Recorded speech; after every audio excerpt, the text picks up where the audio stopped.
इसलिए साहब कहते हैं, सदगुरु मिले अनेक फल, कहें कबीर विचार। तीरथ गए एक फल, संत मिले फल चार, सदगुरु मिले अनेक फल, कहें कबीर विचार। तो सदगुरु के मिलने से, सदगुरु का मिलन का मतलब क्या होता है? तुमने अपनी चेतना को, अपनी सुरति को, अपने संकल्प को सदगुरु से जोड़ा है, वही उसका मिलना है। हम कहीं भी हैं, घर में, परिवार में, जॉब में, गांव में, शहर में, लेकिन यदि हमारी सुरति साहिब से जुड़ी है, सदगुरु की उस दिव्य ताकत और सत्ता से जुड़ी है, तो हम निर्मल होते रहते हैं, हम पवित्र होते रहते हैं।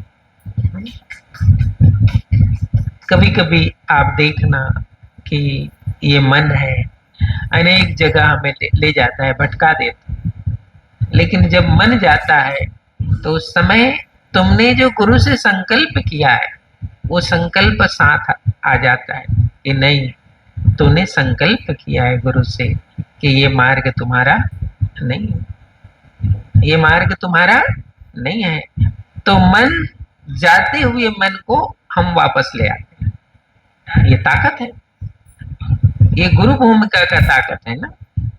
इसलिए करता करे न कर सके, गुरु करे सो होए, ऐसा साहब कहते हैं।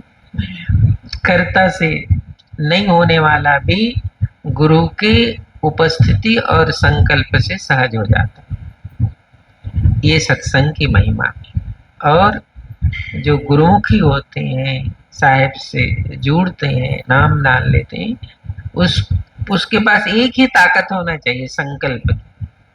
आपके पास संकल्प की ताकत है तो न मन विचलित हो सकता है, न विचार विचलित हो सकता है, न कर्म विचलित हो सकता है, कोई विचलित नहीं हो सकता। और संकल्प जब कमजोर है तो सब विचलित हो जाएगा।